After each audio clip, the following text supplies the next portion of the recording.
Today we want to talk about validation. Validation is very important to the psyche of every human being, isn't it? Absolutely. And I suppose as a child, validation is very important, isn't it, Paul? Because a child can feel emotional neglect, which is very important as well for, children to feel like they are being validated and listened to and heard and respected. Yeah, because everything boils down to, do I feel loved? Yeah. In the end, and validation is that. Do I feel valued? Am I being listened to? Am I being respected? Do I matter? Am I important? Yeah, absolutely. And this has ramifications for, if you grow up without a sense of validation, you're constantly seeking it. Yeah. And you go to extremes to seek it.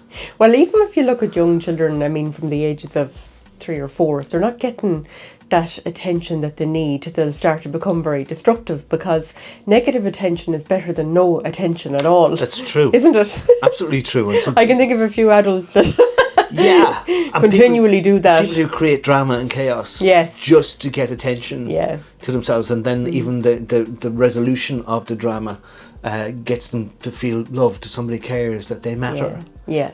And it's that trying to fill that hollow that hasn't been satisfied when you're a child. Yeah, absolutely. Do you know who I think seeks validation hugely, humongously, is Trump? Oh yeah, he's fierce, isn't he? He is, and I was doing some research, and as a child, his mother was absent for long periods of time. I think she was ill. She was away, hospitalised or whatever. So as a child, he didn't get that motherly, nurturing validation. Yeah. And his father was a very driven businessman, for want of other adjectives that elude me at the moment. So he wasn't giving him the validation. Yeah. He wasn't. So Trump is constantly striving to be the best ever. And he says it in every word, every sentence that comes out of his mouth, every opportunity. It's the best ever. Nobody's ever seen anything like it.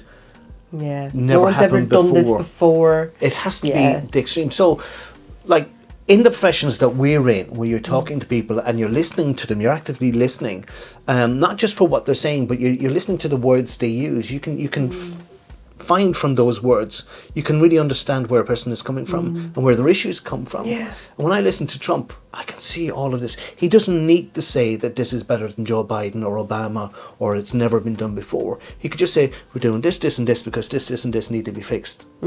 Yeah. And go home. Yeah. But no, it has to be, I am the best ever. I need to prove that I'm the best ever. But he's incredibly narcissistic though as well. Well, that Paul, goes isn't he? hand in hand with it too. Yeah, all his bravado and everything is so out there, isn't and it? even recently with Jimmy Kimmel being losing his late night TV show, Trump cannot tolerate being criticised. God. Really, they live in a democracy, and a democracy is where you have different opinions, people have different viewpoints, and they're all shared and they all should be valid and validated. Yeah, absolutely. But it seems to me the more you listen to Trump, the more he cannot tolerate anybody having a stance that's different from his, because to him that means that I'm not right. You're saying that I'm not right. So it's very minimalistic, very simple down the middle. If you're saying you're right, then I must be wrong, and that's a bad thing, and that makes you a bad person. And he does use these words. When journalists ask him something, he goes, "You're a very bad person." That's you're asking that question. I think that's an interesting thing then about therapists as well, isn't it, Paul? Because we're very middle of the road, aren't we? Yeah. I find us to be a very curious. If we're on the road at all. If we're on the road, we're a very curious sort of species, I suppose, because unlike Trump, we tend to have a more open mind about other people's opinions and views. We're a lot more curious. Certainly I would be very curious about somebody's opinion, on something. But I don't necessarily form my own that often. Do you know? Right. I have an opinion on something, but I'm not emotionally attached to it. No. Do you find that you are much the same? Yes, I have often said that one of the things I love is to sit down and have a conversation with somebody who's a different viewpoint. Yeah. Because it challenges what I think, and I don't have to hold on and be stubborn to what I think because you're not going to prove me wrong. Yeah. I see it as an opportunity for growth. Yeah. If they can persuade me that their position or their stance on something is a better position than mine, I'll go, yeah, I'm going to hop onto your position now. And if somebody says, oh, you have to jump in ship, and say, yes, because they said this, and they proved their stance is better than mine. Yeah. And this is how I grow as a person. Yeah, absolutely. It's brilliant, isn't it? So I don't need to be right. No. I usually am, but I don't need to be.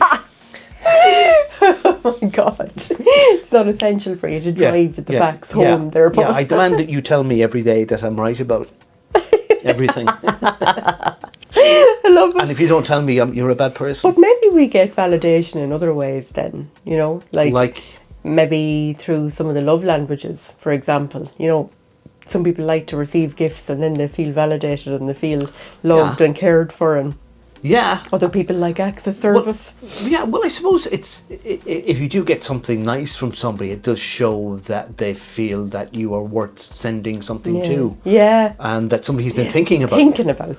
Yeah. But there again, people buy presents for people that kind of go, oh, they have to buy something. If I don't buy something for him or her, they're going to take the hump and they're not going to, it'll cause more problems. I'll just get them something. I'll re-give something I already have. Oh God, Paul, that's so mean. Yeah. No, you can't do that. And then you could give them back something that they've given you previously. Oh Jesus, imagine. A whole new kettle of fish. Oh my God, that's a horrible thing to do. So in summary, validation is essential for who it is that we are as human beings, and every human being needs it. And if you don't need it, you create a starvation, a hunger for validation that can never really be satisfied. Yeah, and if you don't get it, I think it definitely, right, we all know the evidence behind children not getting that validation and children being neglected either mentally or emotionally or in any way.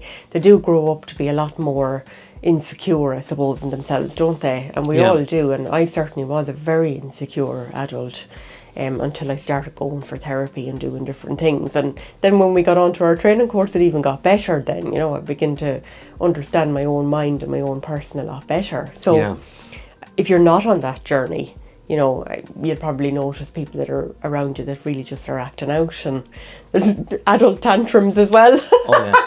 We see Tell me about it. Throwing these adult tantrums all the time. Let us know your perspective. Do you work with people who have adult tantrums? Put it in the comments down below. Like us, subscribe to us, and we'll talk to you soon.